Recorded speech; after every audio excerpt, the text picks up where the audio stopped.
मरते हुए हिंदू पति के सामने जब पत्नी ने पढ़ा कुरान। प्यारे दोस्तों, कुरान का एक जिंदा करिश्मा आज आपके सामने लेकर आए हैं दोस्तों, जिसको सुनकर यकीनन आपका सीना फक्र से चौड़ा हो जाएगा। कुरान मुकद्दस की एक ऐसी करामत जिसके बारे में दोस्तों वीडियो देखकर आप झूम उठेंगे। तो चलिए दोस्तों, वीडियो का आगाज करें। उससे पहले आपसे अदबन गुजारिश करना चाहेंगे, अगर अभी तक आपने मेरे यूट्यूब चैनल इरफानी वर्ल्ड को सब्सक्राइब नहीं किया है तो जल्दी से चैनल को कर लीजिए सब्सक्राइब, बेल के बटन को कर दीजिए ऑन और ऑल नोटिफिकेशन के ऑप्शन को दबा ले। प्यारे दोस्तों, आज का जो वाकया है दो बच्चियों से शुरू होता है। एक बच्ची जो कि मुस्लिम थी और दूसरी बच्ची गैर मुस्लिम थी। दोनों आपस में फ्रेंड थी, दोनों एक साथ रहती, खाती पीती, एक साथ पढ़ाई भी करती थी। प्यारे दोस्तों, जो मुस्लिम बच्ची थी वो बच्ची अपनी माँ के साथ घर में कुरान मुकद्दस की पढ़ाई करती थी। उसकी माँ अपनी बेटी को कुरान पढ़ना सिखाती थी, और जब मुस्लिम औरत अपनी बेटी को कुरान पढ़ना सिखाती तो गैर मुस्लिम बच्ची भी अपनी सहेली के साथ बैठ जाती, जाकर जिद करने लगती और कहती कि आप मुझे भी कुरान पढ़ना सिखाइए ना, मुझे भी कुरान पढ़ना है। फिर क्या था दोस्तों, वो अपनी सहेली के साथ अपनी सहेली की माँ से कुरान पढ़ना सीखने लगी। धीरे धीरे दोस्तों उस गैर मुस्लिम लड़की ने कुरान को कंप्लीट कर लिया, कुरान पढ़ना जान गई, और वक्त गुजरता चला गया और देखते देखते वो बच्ची बालिग हो गई। जब बच्ची बालिग हो गई उस वक्त तक वो बच्ची पूरी तरीके से कुरान मुकद्दस पढ़ना सीख चुकी थी। साथ ही साथ दोस्तों वो छोटी सी बच्ची उस मुकाम तक पहुंच गई जब उसका शादी तय हो गया। जब शादी तय हो गया तो ये लड़की सोचने लगी, मन ही मन सोचने लगी कि मैं तो कुरान पढ़ती हूँ, मैंने मन ही मन कलमा भी पढ़ रखा है, और मेरा जो शादी तय हो गया है एक ऐसे शख्स के साथ शादी तय हुआ है जो मुसलमानों की से बात करना तो दूर बल्कि मुसलमानों की बात सुनना भी पसंद नहीं करता है। ऐसे में मेरा भविष्य क्या होगा। लड़की बड़े परेशान हो गई। परेशानी के आलम में वो अपने सहेली की माँ के पास जाती है, जाकर पूरा रुदाद सुनाती है कि मेरे माँ बाप ने मेरा शादी तय कर दिया है। इधर मैं, आप तो जानती हो कि मैं बचपन से कुरान पढ़ती हूँ और साथ ही साथ मैंने कलमा भी पढ़ लिया है, लेकिन मैं अपने माँ बाप के डर से मैंने इस चीज़ का जिक्र नहीं किया है, और अब मेरा शादी तय कर दिया गया है, और मेरा शादी जिससे तय किया गया है वो एक ऐसा शख्स है जो मुसलमानों की बात करना तो दूर मुसलमानों की बात सुनना तक गवारा नहीं करता है। ये सब सुनने के बाद उसके फ्रेंड की माँ ये कहती है कि बेटी, अगर तूने सच्चे दिल से कुरान को पढ़ा है, कुरान को चाहा है, कलमा पढ़ा है, तो तू फिक्र ना कर, रब तबारक व तआला तुम्हारी हिफाजत करेंगे। लेकिन फ़िलहाल तुम्हारे माँ बाप तुमको जो कहते हैं वो काम करो, जहाँ रिश्ता लगा दिया है उससे तुम शादी कर लो। फिर क्या था दोस्तों, वो गैर मुस्लिम लड़की का शादी का वक्त भी आ जाता है, डेट भी आ जाता है, और उस लड़की का शादी होने लगती है। इधर शादी होने लगती है तो इधर वो मुस्लिम महिला और उसकी बेटी एक गिफ्ट तैयार करते हैं, उसको बहुत अच्छे तरीके से पैक करते हैं और शादी के घर में चले जाते हैं, और उस लड़की के माँ को कहते हैं कि इसको हमने बहुत मेहनत से इसको मढ़ाया है, पैक करवाया है, और हम लोग चाहते हैं कि इसको आप लोग यहाँ ना खोलें बल्कि आप अपनी बेटी को दहेज में दे दें, वो अपने ससुराल में उसको खोलेगी।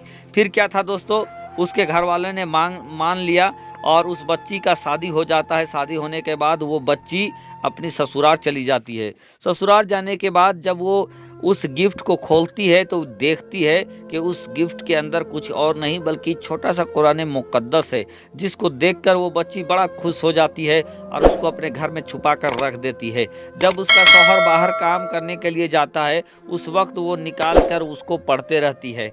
इसी तरीके से दोस्तों कुछ दिन गुजर गए, और इतना दिन गुजरे कि वो बच्ची गर्भवती हो जाती है, हामला हो जाती है। अब उस बच्ची को ये फिक्र हो जाता है कि मैं तो कलमा पढ़ती हूँ, मैं कुरान पढ़ती हूँ, मेरा शौहर इस्लाम से कोसों दूर है, अब मेरा बच्चा पैदा होगा वो क्या होगा, उसका भविष्य क्या होगा, इसी चीज़ को सोचकर बड़ा परेशान रहने लगी। इधर दोस्तों एक दिन उसका शौहर घर आता है, वो बीमार सा रहने लगा। अब वो शौहर जाता है, उसका शौहर जाता है डॉक्टर के पास इलाज कराने के लिए। जब चेकअप वगैरह होता है तो चेकअप में डॉक्टर ये कहते हैं कि आपको कैंसर हो गया है और आप अब 1-1.5 महीना ही इस दुनिया में ज़िंदा रहोगे। तो आप ऐसा करें कि आप अपने परिवार के साथ हंसी खुशी अपना बचा हुआ समय गुजारें। इस बात को सुनने के बाद मानो उसके शौहर के कदमों के नीचे से ज़मीन खिसक गई। वो बड़ा परेशान हो जाता है, घर आता है, अपनी बीवी से लिपट कर रोने लगता है, अपने बीवी को सारा माजरा बता देता है कि मेरे साथ ऐसा हो गया है, अब मैं चंद दिनों का मेहमान हूँ। उसकी बीवी अपने अंदर में ढाढ़स बांधती है, ढाढ़स बांध कर कहती है कि आपको मैं एक बात कहूँ, आपको कुछ नहीं होगा, आप मुझे इजाज़त दे, मैं आपका इलाज करना चाहती हूँ। उसका शौहर कहता है कि तुम क्या मेरा इलाज करोगी, तुम क्या वही डॉक्टर है। वो औरत कहती है, वो लड़की कहती है कि आप मुझे इजाज़त तो दो कि मैं आपका इलाज करूं, और मैं जैसे भी इलाज करूं आपको कुछ टोकना नहीं है, कुछ बोलना नहीं है, और अगर आप ठीक हो जाते हैं तो फिर मैं जो कहूँगा वो आपको मानना पड़ेगा। इधर दोस्तों मरता क्या ना करता, अपनी बीवी को कहता है कि ठीक है, तुमको जो अच्छा लगे वो करो।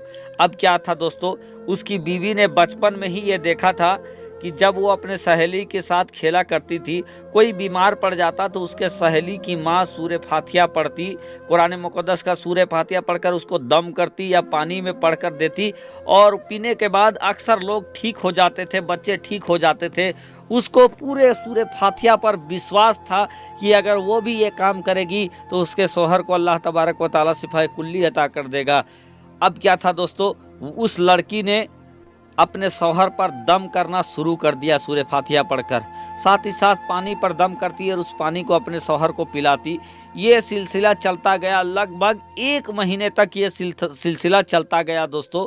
अब क्या था, उसका शौहर के तबीयत में हरारत आने लगी, ताजगी आने लगी। अब उस लड़की ने कहा कि आप जाइए एक बार फिर से आप चेक करा कर देखिए तो क्या है। डॉक्टरों ने तो कहा था 1 महीना का वक्त दिया था, लेकिन 1 महीना तो गुजर गया। अब वो इंसान जाता है हॉस्पिटल, फिर से चेक करता है। रिपोर्ट जब सामने आती है तो डॉक्टरों के पैरों के नीचे से भी ज़मीन खिसक जाते हैं। जिन्होंने उसको कैंसर का डिक्लेयर कर दिया था, ऐसा करिश्मा होता है दोस्तों कुरान मुक़द्दस का कि उस इंसान का अगला जो रिपोर्ट आता है उसके अंदर वो बिल्कुल फिट एंड फाइन पाया जाता है, कोई बीमारी उस शख्स के अंदर नहीं रहता है। इस चीज़ को देखकर वो इंसान बड़ा खुश होता है। आने के बाद अपने घर में ये बात बताता है। जब वो बताता है तो उसकी बीवी कहती है कि आप तो ठीक हो गए हो, लेकिन अब आपने मुझसे वादा किया था कि मैं जो कहूँगा वो आपको करना पड़ेगा। तो उसके बाद वो लड़की अपने बचपन का पूरा वाक़या अपने शौहर को बता देती है, और बताने के बाद कहती है कि मैंने मन ही मन कलमा भी पढ़ दिया है, मैं कुरान भी पढ़ती हूँ और कुरान से ही मैंने आपका इलाज किया है। अब चूँकि उसने सारा बात रख दिया, पहले थोड़ा गुस्सा होता है, लेकिन फिर उसको खुद उसने अपने आंखों से देखा था कुरान की ताकत, वो उस पर विश्वास कर लेता है। लड़की कहती है आप भी कलमा पढ़कर मुसलमान हो जाओ। वो इंसान भी कलमा पढ़कर मुसलमान हो जाता है। फिर कुछ दिन वहाँ पर रहते हैं वो लोग और कहते हैं कि अगर हमारे लोग यहाँ पर जानेंगे तो हम लोगों को सताएंगे, मारेंगे, पीटेंगे, ऐसा करते हैं कि हम लोग कहीं और चले जाते हैं। उसका शौहर कहता है कि ठीक है, और उसके बाद वो विदेश में सऊदी अरब के लिए वो फॉर्म भरता है काम के लिए, और रब की मर्जी हो जाती है, एक कंपनी में उसको बुलावा आ जाता है। फिर वो इंसान पूरी फैमिली के साथ सऊदी अरब शिफ्ट हो जाता है, वहीं रहने लगता है, वहीं गुजर बसर करने लगता है। दोस्तों मानो या ना मानो दोस्तों, आपकी मर्जी है, लेकिन ये वीडियो भी वायरल